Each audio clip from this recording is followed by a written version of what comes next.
Welcome back, brothers and sisters. Tim Brayton, Second Legacy. You are amazing, and this is the place where we take the beautiful, amazing sarcasm and humor that God has given us, mix it together with the 2A, and make a delicious dish for you and everyone that you love for this 2A. Because today, I've got to show you some machine gun stuff, some Kansas stuff, got to show Tim some stuff, and then Tim Pool gets involved. This is going to be one you're going to love. So make sure you like the video, subscribe to the channel, turn the notification bell on, send this to everyone that you care about. And with that said, Tim, this one right here, this Kansas City saying machine guns can't be held against somebody because they're not bannable. That's a thing, isn't it?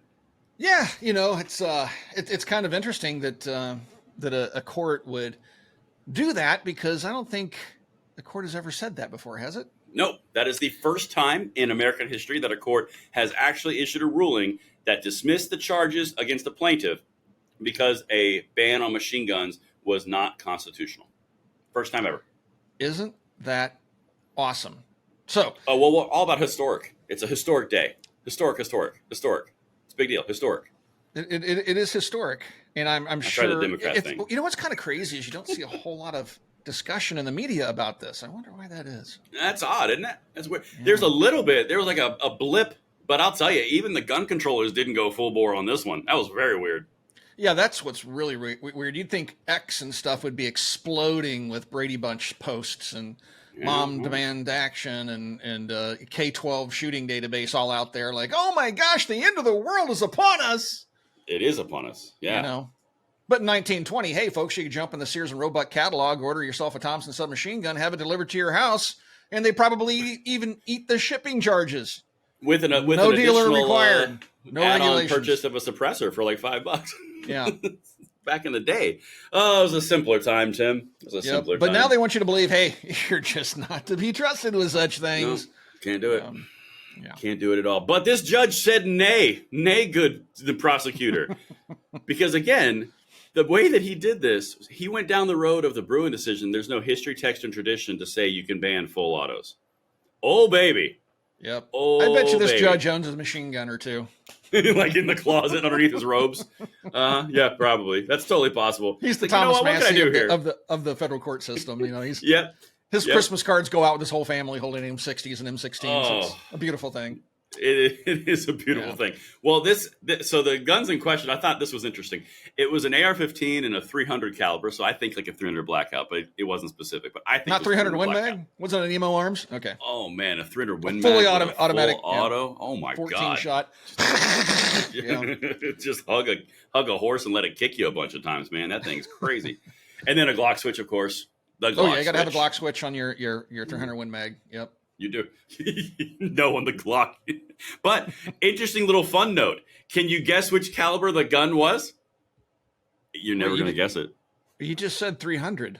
No, that's the AR. That was the AR. The Glock was a specific caliber. Can you guess? Oh, he actually had a Glock. I don't know. Yeah, two different guns. No, it's all good. Two different guns. AR with 300 caliber with a auto sear. And the Glock with a switch? Glock with a switch. So guess which caliber? It's going to blow your mind. I think that I think the best would be the most practical would be 9mm, but I'm hoping for 10mm.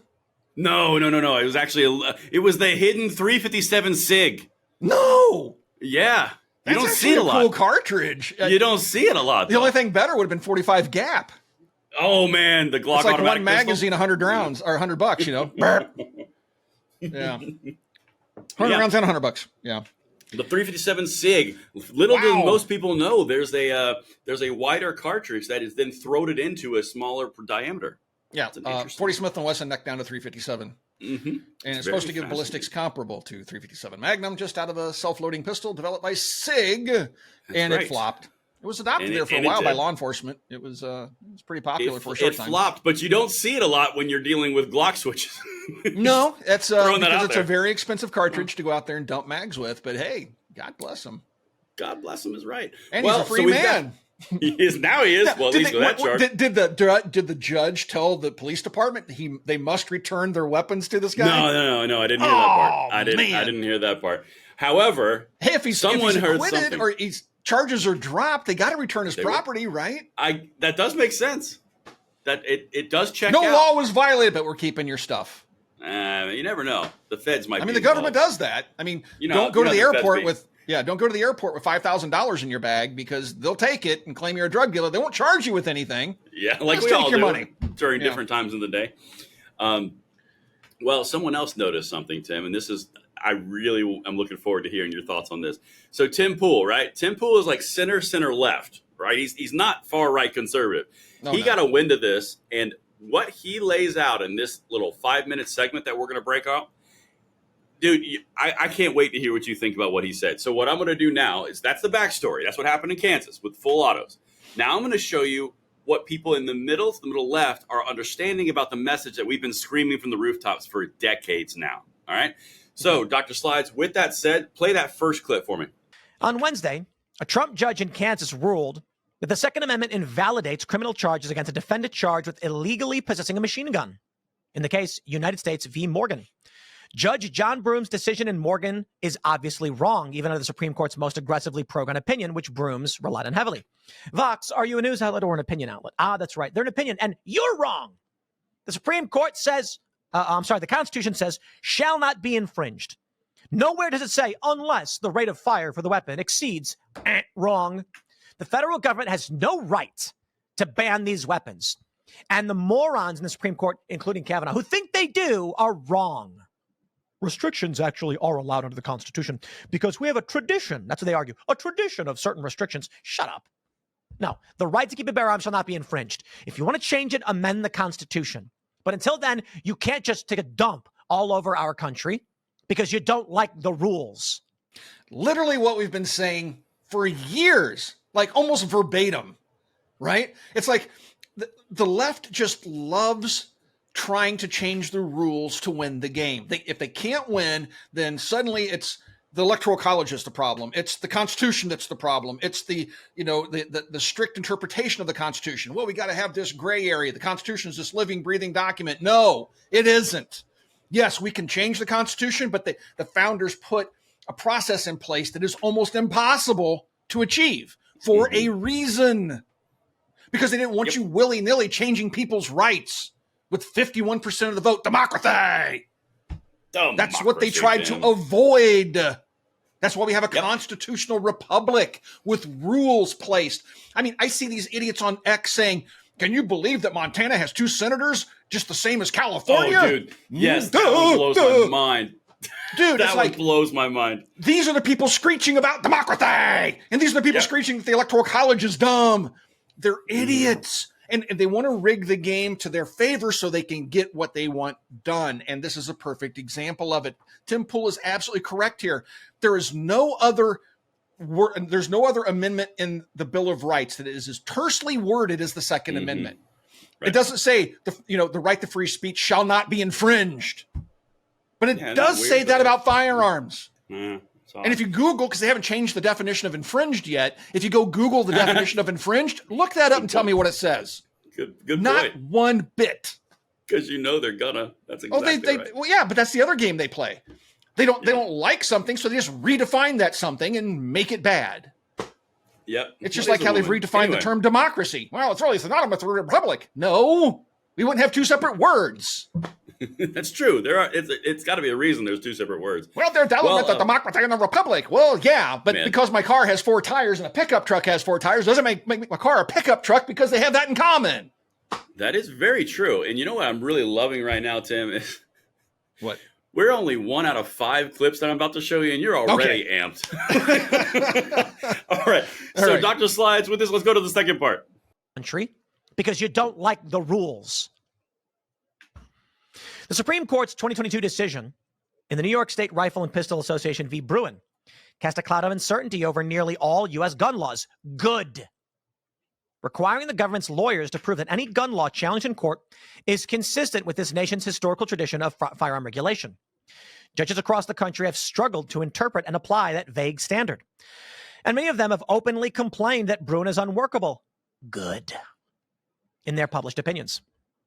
Read in isolation, Bruen's vague historical tradition test might be read to support Broom's decision, but Bruen left in place a previous legal rule, first announced in DC v. Heller, which permits the government to ban dangerous and unusual weapons.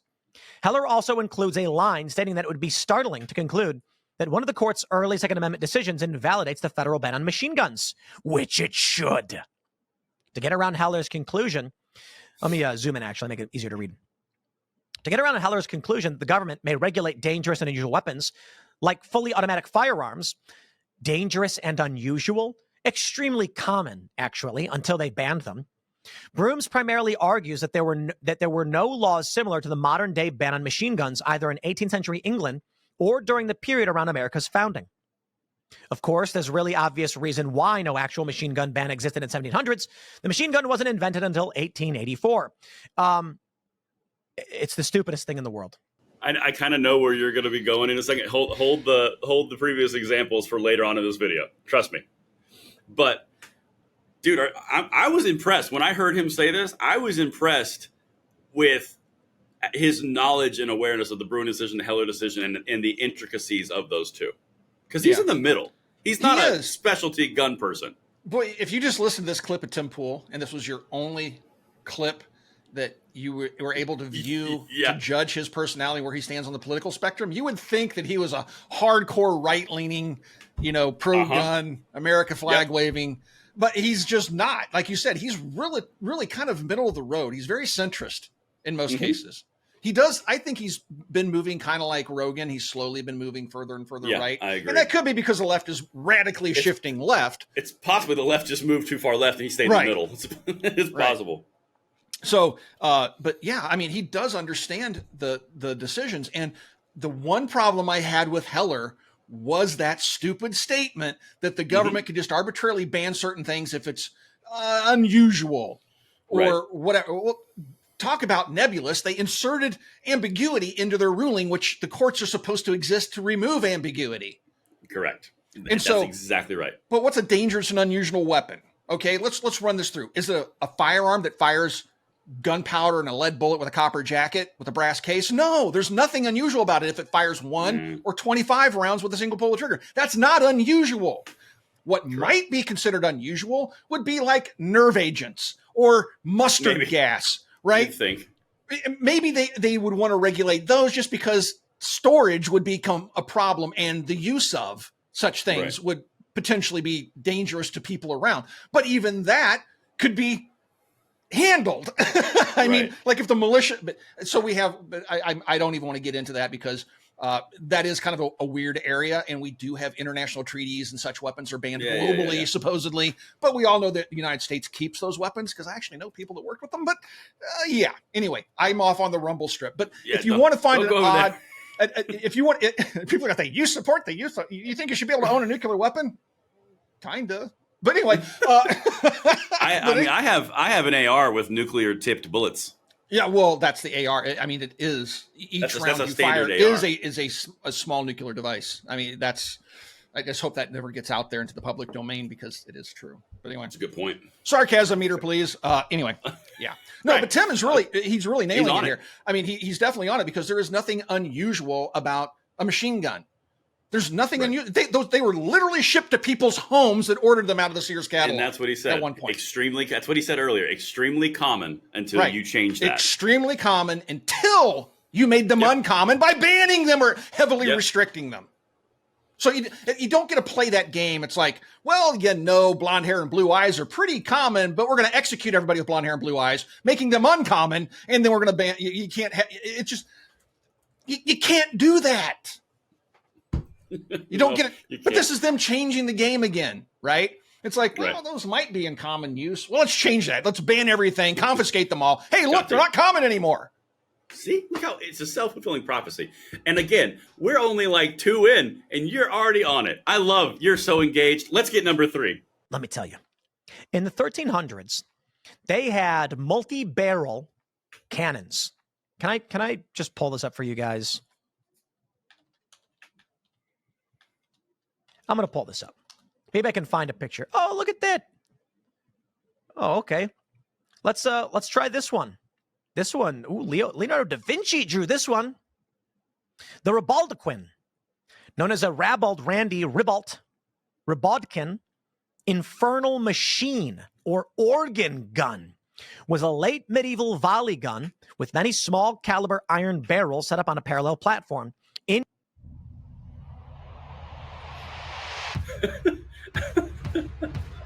use in medieval and early modern Europe during the Renaissance period. When the gun was fired, multiple barrels discharged their projectiles all at once, yielding a much higher rate of fire than single barrel. Now I understand, my friends, that's not a machine gun, okay? But the founding fathers didn't ban multi-barrel rapid-fire volley cannons, okay?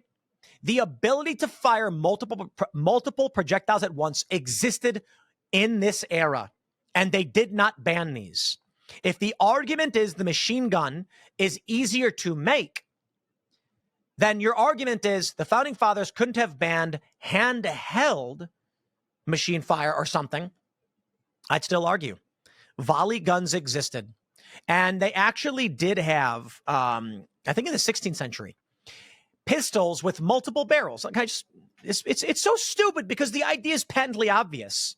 So Tim, I'm pretty sure he's been watching Second Legacy because you did that exact same thing. Like all this multiple times. It's absolutely true. And I can go back in time, and there's so many examples that there were multi-barreled and revolving firearms, repeating firearms available at our nation's founding. Okay, so the concept wasn't foreign to them. And to assume that, I mean, does anybody watching this video right now think that technology isn't going to advance? Does anybody really think we won't have death rays and laser beams and all that? Well, we already have a lot of that stuff. But, do you really think we're not going to advance past what we currently have today? Are you really saying that the founding fathers were so dumb they couldn't imagine advancements in small arms technology, even though in their lifetimes they watched advancements take place in small arms technology? And then I also hear the anti-gunner say, but you can't own cannon. Yeah, you can. Matter of fact, I could stop this video right now, run down to my local Ace Hardware, buy everything I need to make a dang cannon, and then go fire it in my backyard 100% legally. Well, I don't even have to do any paperwork. That is true. Because what's it considered? A crude? Is it a crude device? Well, with black powder, the rules change. And I'm talking about a black powder cannon. You can literally buy them. Like Eric over at Iraq Veteran has a black powder cannon he blows things up with all the time. And guess what he didn't do? He didn't go out and register himself to have it. Yeah.